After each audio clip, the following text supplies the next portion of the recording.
একই দিনে দুটি ভিন্ন চিত্রের সাক্ষী হল বাংলাদেশ। একদিকে মহান বিজয় দিবস উপলক্ষে ভারতীয় সীমান্তরক্ষী বাহিনী বর্ডার সিকিউরিটি ফোর্স বিএসএফকে মিষ্টি উপহার দিয়ে শুভেচ্ছা জানিয়েছেন বর্ডার গার্ড বাংলাদেশ বিজিবি। কিন্তু অন্যদিকে ভারতীয় সীমান্তরক্ষী বাহিনী বিএসএফের গুলিতে ৩ বাংলাদেশি যুবক আহত। লালমনিরহাটের হাতীবান্ধা উপজেলার দইখাওয়া সীমান্তে ভারতীয় সীমান্তরক্ষী বাহিনী বিএসএফের গুলিতে ৩ বাংলাদেশি যুবককে আহত করেছেন। গুলিবিদ্ধরা হলেন হাতীবান্ধা উপজেলার দইখাওয়া সীমান্ত গ্রামের রনি মিয়া, একই উপজেলার সুজন চন্দ্র এবং হাকিম মিয়া।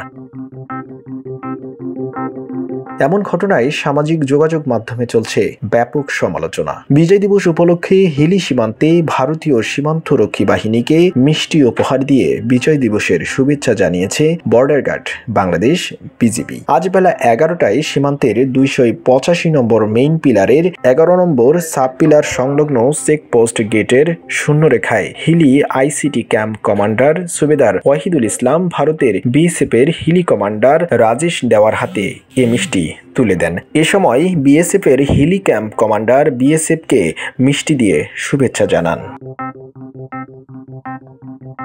হিলি আইসিটি ক্যাম্প কমান্ডার সুবেদার ওয়াহিদুল ইসলাম বলেন, বিজয় দিবসের আনন্দ ভাগাভাগি করে নিতে এবং সীমান্তে উভয় বাহিনীর মধ্যে সৌহার্দ্য, সম্প্রীতি ও ভ্রাতৃত্ব বজায় রাখতে জয়পুরহাট ২০ বিজিবির পক্ষ থেকে ভারতের এবং ১৫১ বিএসএফ অধিনায়ককে মিষ্টি উপহার দেওয়া হয়েছে। দীর্ঘদিন ধরে বিভিন্ন জাতীয় এবং ধর্মীয় দিবসে একে অপরকে মিষ্টি সহ বিভিন্ন উপহার দিয়ে শুভেচ্ছা বিনিময়ের এই রেওয়াজ চলে আসছে।